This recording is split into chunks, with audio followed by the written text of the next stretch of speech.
te olete siia tulnud. Me teeme siis seda täna, seda värki, seda meeleavaldust kahel põhjusel, et esiteks on see, et riiklikult legaliseerida, tähendab riiklikult reguleerida kanepituru. Et mind isiklikult kanep ei koti. Ma ei saa kanepit suitsetada, kui ma kanepit suitsetan, siis ma muutun idioodiks. Mul läheb hingamine meelest ära. Ühe kõhvi kanepit, see on nagu see hinga sisse, hinga välja, hinga sisse, hinga välja. Niimoodi mitu tundi järjest. Pluss mul on niisugune tunne, et ma olen sattunud filmi Born Identity ja kõik ajad mind taga. Et see ei ole mingi mõnus asi. Aga sellest oluliselt ebamõnusam asi on see, kui noori inimesi kanepi pärast politsei trukib ja neid vangi üritab panna ja mõnega taime kasvatamise eest ja nii edasi. Et see on see asi, mis peab muutuma. Et siin me peame minema lihtsalt Ameerika Ühendriikide teed, et sellepärast need USA lipud meil ka siin, et sellesse me usume. Teine probleem on siis see, et meil on Euroopa kaugelt kõige kõrgem narkosuremus. Meil sureb fentanüüli siis küüru tõttu miljoni elaniku kohta sureb meid 10 korda rohkem kui Lätis ja rääkinud sellest, et 40 korda rohkem kui Portugalis. Ja see ei ole väga normaalne. Fentanüül tuli Eesti turule 2000. alguses, see oli samal ajal, kui toimus Moskvas Nordost teatri pantvangidraama ja trimetüülfentanüül, siis meil tänavatel levinud on, see on sama aine, mida FSB kasutas gaasina, et inimesed seal teatris ära mürgitada. See aine on meil nüüd tänavatel. Küünikud ütlevad, et tegelikult ei tuleks midagi teha selle fentanüüli teemaga, et las olla, et kui varem oli see hästi nagu vene keelt rääkivate noorte probleem ja vene keelt rääkivad noored surid põhiliselt, siis viimase paari aastaga olevat fentanüül, ja me teame ise ka seda, on fentanüül läbi murdnud Viimsisse ja Tabasallu ja Nõmmele ja Tiskresse. Et väga paljude väga korralike perekondade noored on odaotsas. Ja küünikud ütlevad, et need hakkavad nüüd kohe varsti surema ja küll siis poliitikud ka liigutama hakkavad. Aga ma arvan, et ikkagi tasub midagi proovida teha, et äkki õnnestub, ma ei tea, 1 või 10 või äkki isegi 100 elu kuidagi päästa või säästa. Et Emil Tšaran, minu suur lemmik, ütleb lagunemise lühikursuse esimestel leheküljel niimoodi. Tšaran nägi siis igasuguses sellises kindlas veendumuses ja fanaatilisuses ja sellises poliitilises eesmärgikindluses ühiskurjuse ühte peamist allikat. Ja ta ütleb siis seda, et täiuslik lagunemise lühikursuse ühel esimestest lehekülgedest ütleb, et täiuslik poliitik peaks uurima Ateena sofiste ja võtma laulu ning korruptsioonitunde. Et tundub, et viimasega on meil siin enam-vähem kõik korras praegu, et võib-olla oleks aeg siin siis narkootikumide vastastel poliitikutel asetada üks laulukoor ja see oleks üleskutse minu poolt. Mul on öelda hästi lühidalt ja seetõttu ma proovin hästi selgelt ka. Alkohol ja tubakas on narkootikumid, meelemürgid, uimastid, mõnuained. Väga kõrge sõltuvusriskiga ja igal juhul, kui te need tarbite, teete te oma tervisele ainult kahju, mitte ainsatki positiivse kõrvalmõju ei ole. Niisiis, nende 2 narkootikumi legaalseks kasutamiseks on 2 mõistlikku argumenti. Number 1, vastutustundlik tarbimine ja number 2, reguleeritud ehk kontrollitud turg. Me peame selle kanepi debati pöörama täielikult ümber. Ärge laske enda käest küsida, miks peaks kanep olema legaalne, vaid küsige vastu igal pool kogu aeg kõigi käest, miks kanep ei ole legaalne. Ja te näete, kuidas teie vastased jäävad hätta ja te näete, kuidas teie argumendid jäävad peale ja see meie argument võidab. Punkt. Inshallah, me teeme selle ära.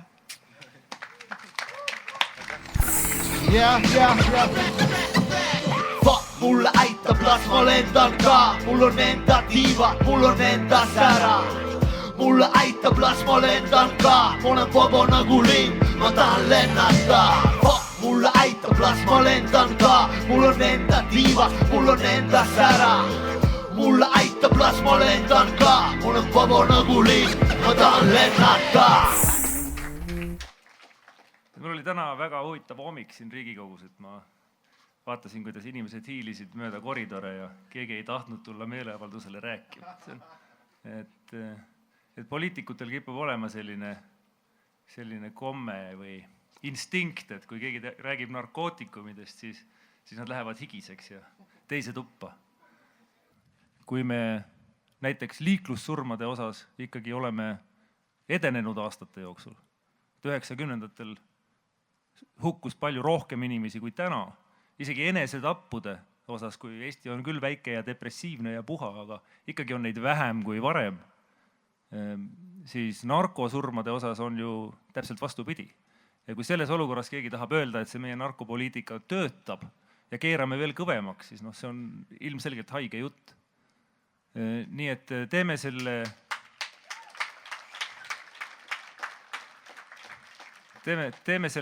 selle, hakkame selle tööga peale ja ma loodan, et ma näen teid siin ikka ja jälle. Olge tublid. Siim, sina või? A.K.A. Kosmos. Nihilist. Ma ei viitsi siin väga väriseda ja kokutada, ma teen lühidalt. Täpselt nii, nagu ühiskond toodab teatud liiki kodanikke, kes järgivad seadust, toodab ta ka neid, kes seadust ei järgi. Vahe on selles, kuhu me piiri tõmbame. Mulle tundub, et mõnede teatud poliitikute, näiteks Ken-Marti Vahtra jaoks ei ole see enam rahva tervise probleem, vaid isikliku ego probleem. See on analoogne olukorrale, mida kirjeldas Karl Ernst von Baer 18. sajandi Eestis. Eestlased elasid suitsutaredes, neil ei olnud korstnaid, nad olid põrandail ja vedelesid vingumürgituses. Ja kui tulid sakslased ja hakkasid neile korstnad tutvustama, siis nad arvasid, et sakslased tahavad nende sooja ära varastada. Uusi lahendusi kardetakse sellepärast, et kardetakse ennast lollina näidata. Nad ei saagi tunnistada, et nad on eksinud ja nad peavad uusi lahendusi vältima, sellepärast, et nad üritavad õigustada oma eksistentsi, mis nagu ei ole eriline eksistents. Aga ajud, et aasta seina võib igavesti jooksta selles mõttes. Aitäh!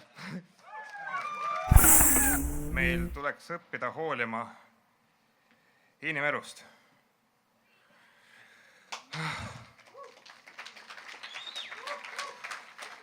Nende inimeste eludest, kes surevad fentanüüli kätte igal aastal ning jätkuvad selle tegemist, siis kui me ei muuda süsteeme, ning ka nendest inimestest, kelle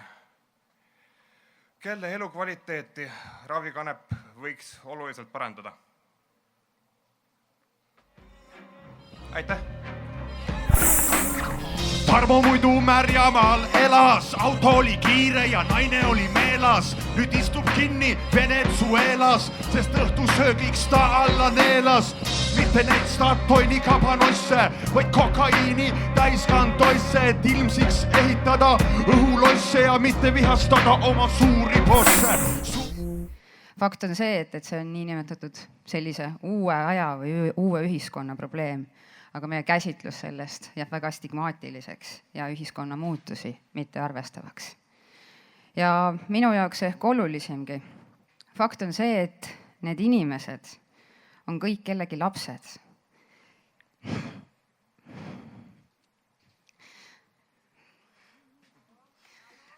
Ma olen ema. Ühe lapse üles kasvatamine on tohutu töö.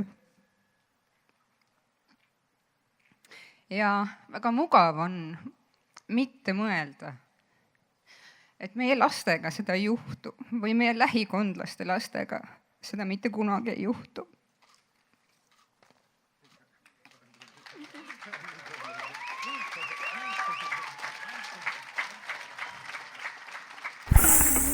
Ja ma olen mõelnud seda, et nagu mul ei olegi nagu küsimust nagu narkootikumidega, aga kui eelmine aasta tuli välja nagu minu ja lapse vahelises jutuajamises, nagu, kus ta rääkis mulle, kuidas nagu tal kaaslased, siis, mis on Spice, eks ole, Spice'i all nagu maas tõmblesid ja suust vahtu välja ja tunnistas üles ka oma tarbimise, siis ma saan aru küll, et ja tegelikult ma olen vägagi puudutatud, et ja kõik, kes me ei teagi, kas me oleme, ma arvan, kõiki see asi nagu torgib.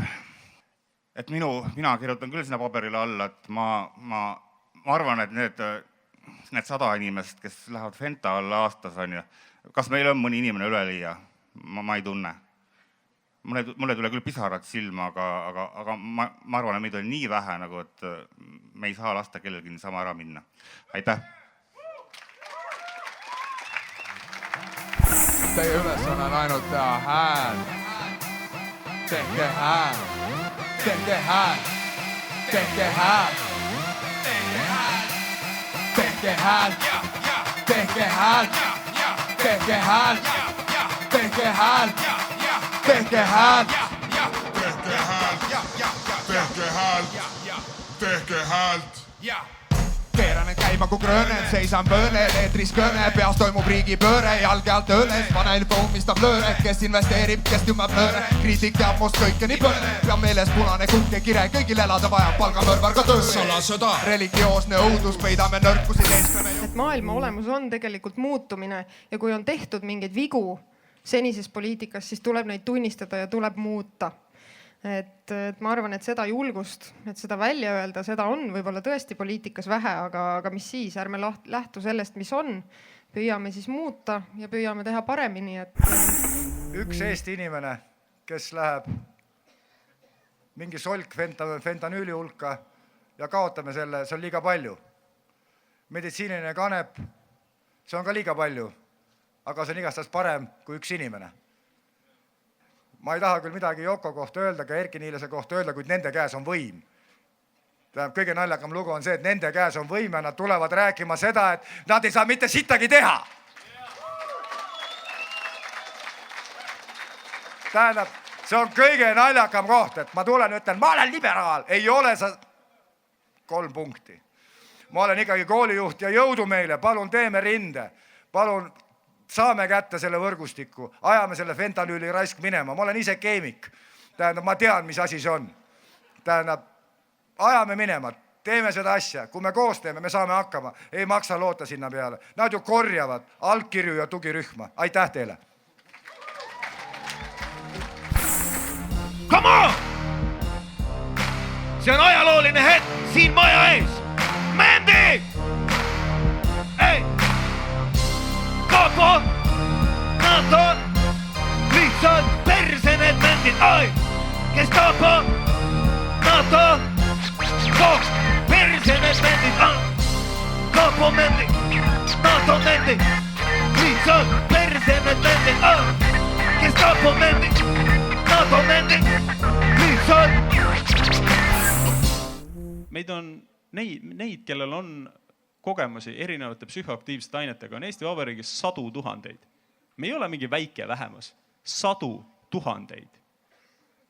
Mõelge selle peale. Kui me räägiksime sotsiaalsetes tingimustes laialt enda kogemustest, siis sellist liikumist ei oleks võimalik peatada. Lihtsalt ei oleks võimalik peatada. Neid on liiga palju. Neid ei saa, põhimõtteliselt, kui sul on 10 000 inimest ja nad otsustavad Vabaduse väljakul kõik kanepid suitsetada, siis politseil isegi ei ole konge, kuhu neid panna, kuhu nad isegi tahaks. Niisiis, rääkige oma kogemustest, rääkige sellepärast, miks te üldse kunagi midagi tarbisite või miks te ei tarbi, aga rääkige sellest avalikult ja püüdke saada seda usalduslikku suhet nende teiste inimestega. Ka siis, kui see vahepeal tundub, et kurat, järsku ma jään mingist tööpakkumisest ilma ja järsku ma ei tea, keegi vaatab mind imelikult. Persse raisk. See on nagu meie elu. Kaua me kannatame siin? Naloksoon apteekidesse, ja see tuleb ka ära teha kiiresti. Naloksoon apteekidesse. Pange allkirjad ära ja siis me saame naloksooniga apteekidesse. See on see aine, mis päästab elusid. Kui keegi on fentanüüli OD pannud, siis on pikali maas, siis naloksooniga toob ta surmast tagasi. Et see on hästi oluline asi. See sai ka ära.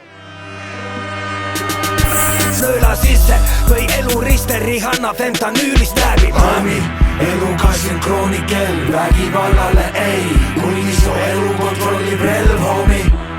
Eluga sünkroonikel, vägivallale ei, kuigi su elu kontrollib relv, homi. Vabadus hambuni relvis seisab, vigade vahele need relvid peidab ja sa oled järjekordne tellis seinas, homi. Eluga sünkroonikel, kuigi su elu kontrollib relv.